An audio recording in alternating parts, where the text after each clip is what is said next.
प्रदेश के प्रयागराज में महाकुंभ का जो आयोजन किया जा रहा है उसमें बीती रात को एक ऐसी दुखद घटना घटी जिसने देशवासियों का दिल दहला दिया। दरअसल जिस तरीके से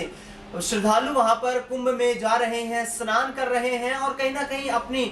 आस्था को मानते हुए भगवान शिव की भक्ति में लीन हो रहे हैं, इस बीच जो खबर सामने आई वो ये थी कि वहां पर भगदड़ मच गई और उस भगदड़ में करीब 1 दर्जन लोगों की मौत हो गई और कई दर्जन लोगों के घायल होने की भी खबर सामने आई है। हालांकि उत्तर प्रदेश के योगी आदित्यनाथ सरकार ने तमाम वो दावे किए हैं कि सुरक्षा के चाक चौबंद इंतजाम है, तमाम वो सुविधाएं वहां पर हैं जो कि आपातकाल में मानी जाती हैं, जिसमें दमकल विभाग की गाड़ियां हो, एम्बुलेंस हो, उन तमाम इंतजामात को वहां पर किया गया है। लेकिन उसके बाद भी सीएम योगी आदित्यनाथ ने कहा कि इतनी भारी भीड़ वहां पर आ रही है, 8 से 10 करोड़ लोग इस वक्त महाकुंभ में मौजूद हैं और ऐसे में अफवाह फैलने से कहीं ना कहीं इस तरीके की घटनाएं घटित होती हैं। पिछले दिनों भी जिस तरीके से एक सिलेंडर फटा और उसके बाद जो वहां पर टेंट लगाए गए थे उनमें भयंकर आग लग जाती है, चंद घंटों की जो मशक्कत के बाद उस आग पर काबू भी पा लिया जाता है। लेकिन बड़ा सवाल ये है कि आखिरकार सरकार के अधिकारी क्या वीवीआईपी ड्यूटी को ज्यादा प्राथमिकता देते हुए नजर आ रहे हैं, क्योंकि तमाम बड़े बड़े राजनीतिक भी यहाँ पर त्रिवेणी संगम में जाकर डुबकी लगा रहे हैं और एक तरीके से जिस तरीके से महाकुंभ का इस वक्त माहौल देखने को मिल रहा है वो वाकई दिलचस्प है। मौनी अमावस्या के वक्त पर यह माना जाता है कि महाकुंभ में स्नान करना सनातन धर्म में काफी पवित्र माना जाता है और इससे कहीं ना कहीं आम श्रद्धालु जो है वो अपनी भक्ति का एक आस्था का एक प्रतीक मानते हुए महाकुंभ में अपनी जो है आस्था जता रहे हैं, वहां पर अपनी मौजूदगी दर्शा रहे हैं। और कहीं ना कहीं ये महाकुंभ इसलिए खास हो जाता है क्योंकि करीब 114 साल के बाद ऐसा अवसर आया है जब तिथियां आपस में मैच कर रही हैं और यहाँ पर साफ तौर पर यह माना जाता है कि इस वक्त जो भव्य महाकुंभ आयोजित किया जा रहा है वो पिछले 114 सालों में पहली बार हो रहा है। इस पूरे मुद्दे पर चर्चा करेंगे, मेरे साथ मेरे वरिष्ठ सहयोगी अमन जी मौजूद हैं। सर, सबसे पहले ये घटना हुई है, इस पर मुख्यमंत्री योगी आदित्यनाथ ने कहा है कि अफवाहों से सावधान रहे, सुरक्षा के चाक चौबंद इंतजाम है, लोगों की सुरक्षा की जिम्मेदारी, उनके स्वास्थ्य की जिम्मेदारी सरकार की प्राथमिकता है। किस तरीके से देखते हैं? देखिए, पहली बात तो जिस तरह की घटना हुई है वाकई जैसे शुरुआत में आपने कहा कि बहुत दुखद है और बाकी पूरा देश का इस समय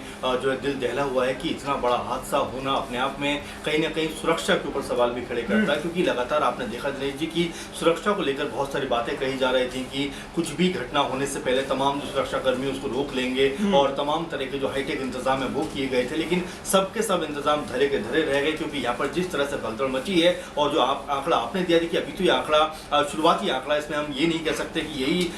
एक्चुअल आंकड़ा है, असल आंकड़ा यही है, बल्कि अभी इसमें बहुत सारे चेंजेस होते हुए नजर आएंगे। लेकिन फिलहाल अगर सवालों की बात करें तो योगी सरकार के ऊपर सवाल उठ रहे हैं कि जो इतने बड़े दावे कर रहे थे, आपने देखा कि जब सिलेंडर के जरिए आग लग जाती है तुरंत वहां पर पहुंच जाते हैं और वहां पर तमाम स्थिति का जायजा लेते हुए नजर आते हैं, लेकिन उसके बाद जिस तरह से घटना घटी है, क्योंकि उस समय जान माल का कोई नुकसान नहीं हुआ था दिनेश जी, लेकिन यहाँ पर जान माल का नुकसान हुआ है, लोगों को अपनी जान गंवानी पड़ी है। अब इसका जिम्मेदार आखिर कौन है, इसको लेकर जरूर सवाल उठेंगे क्योंकि इतनी बड़ी भीड़ थी। आपको पहले से अंदाजा है इस बात का कि आपको अगर देखा जाए तो लगातार बीजेपी के तमाम नेता यही बात कह रहे थे तो कि तकरीबन 50 करोड़ के आसपास लोग जो है यहाँ पर स्नान करने वाले हैं, कुंभ मेले में शामिल होने वाले हैं, तो आखिर तमाम जो इंतजाम थे वो इतने पुख्ता क्यों नहीं थे, उसको लेकर अब जाहिर बात है कि सवाल उठते हुए नजर आ रहे हैं दिनेश जी। और सबसे महत्वपूर्ण बात की जब बीते दिनों हमने देखा कि कुंभ के अंदर जब योगी कैबिनेट की मीटिंग हुई उसको लेकर भी तमाम सारे सवाल खड़े हुए। योगी को लेकर अखिलेश यादव ने कहा कि भाई ये राजनीतिक अखाड़ा नहीं है, इसको आप राजनीतिक अखाड़ा मत बनाइए, आप ये जो धार्मिक जगह है, धार्मिकता के कह सकते हैं कि जो आस्था है लोगों की, उसमें लोग यहाँ पर चलकर आ रहे हैं और आप यहाँ पर कैबिनेट की बैठक कर रहे हैं, इसको लेकर भी अखिलेश यादव ने सवाल उठाए थे। तो कुल मिलाकर जो स्थिति आपने बयां की कि वीवीआईपी जो कल्चर है उसको लेकर क्या पूरी प्रॉब्लम हुई है, क्योंकि कल भी कई सारे वीडियो ऐसे हैं जहाँ पर लोग चीखते और यहाँ तक कि परेशान होते हुए नजर आए, कई महिला रोती हुई नजर आई कि उनको जाने नहीं दिया जा रहा, जबकि वीआईपी अगर हम गैलरी को देखें तो वो खाली पड़ी हुई है। तो ये जो तमाम चीजें कहीं ना कहीं बद इंतजामी का परिचय देते हुए नजर आ रहा है। वैसे में योगी सरकार सवालों के घेरे में है और जाहिर बात है चाहे कांग्रेस पार्टी हो चाहे कह सकते हैं विपक्षी पार्टी जो उत्तर प्रदेश में समाजवादी पार्टी वो हो, अखिलेश यादव लगातार हमलावर हैं और कह रहे हैं कि भाई इस मामले पर राजनीति तो नहीं होनी चाहिए, लेकिन आखिर जो जिम्मेदार लोग हैं उनके ऊपर कार्रवाई होनी चाहिए, क्योंकि सरकार जिस तरह के दावे कर रही थी उस दावों की कलई खुलती हुई नजर आ रही है। प्रधानमंत्री नरेंद्र मोदी ने भी इस दुखद घटना पर अपनी शोक संवेदनाएं व्यक्त की है और इसके साथ साथ राज्य सरकार के संपर्क में लगातार वो बने हुए हैं। अखिलेश यादव ने निशाना साधते हुए कहा है कि मैं 3 दिन पहले जो है प्रयागराज में संगम में डुबकी लगाने गया था, उस दौरान देखा गया कि वहां पर कोई इस तरीके के इंतजाम सरकार ने नहीं किए हैं कि आम लोगों के लिए कोई परेशानियां वहां पर ना हो। तो काफी लंबा रास्ता जो है श्रद्धालुओं को तय करके जाना पड़ता है संगम तक पहुंचने के लिए, उसके लिए भी अखिलेश यादव ने सवाल खड़े किए थे। लेकिन क्या पिछले करीब 1 हफ्ते पहले जो आग लगी थी उससे कुंभ परिसर में, वहां पर क्या सरकार ने कहीं ना कहीं एहतियात नहीं बरता मंत्री, जिसको लेकर ये बड़ी घटना घटी? क्योंकि वो दोपहर का वक्त था, अब ये रात का वक्त था, कहीं ना कहीं वो आग यदि रात में लगती तो काफी गंभीर रुख अख्तियार कर सकती थी। तो सीख नहीं मिली क्या सरकार को, और सरकार ने क्या इस महाकुंभ के आयोजन को इतने हल्के में लिया जिससे कि बड़ी घटना घटी? देखिए बिल्कुल इसमें कोई दो राय की बात नहीं। कुंभ को लेकर जब भी हम बात करते हैं, 12 साल में कुंभ आता है, लोगों का उत्साह और कह सकते हैं आस्था अपने चरम पर होती है और हर आदमी कह सकते हैं जो आस्थावान है वो वहां पहुंचना चाहता है। और यही वजह थी कि हर आंकड़े कहीं ना कहीं योगी सरकार को पता थे, केंद्र सरकार को पता थे, इसीलिए आपने देखा कुंभ होने से पहले तमाम तैयारियों का जायजा लेने के लिए कभी योगी जी पहुंचते थे, कभी मोदी जी पहुंचते थे, कभी और तमाम बीजेपी के नेता पहुंचते थे। लेकिन अब जिस तरह से इन इंतजामों में कमी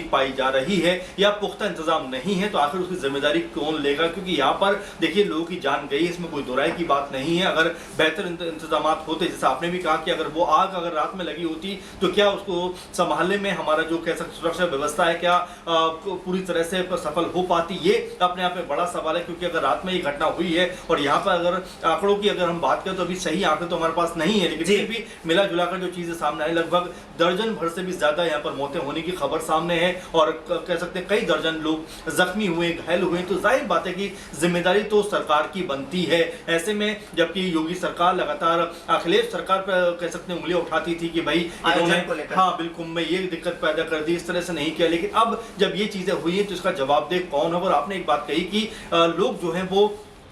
जब वहां पहुंच रहे हैं तो बड़ी मुश्किलात का सामना करना पड़ रहा है। क्योंकि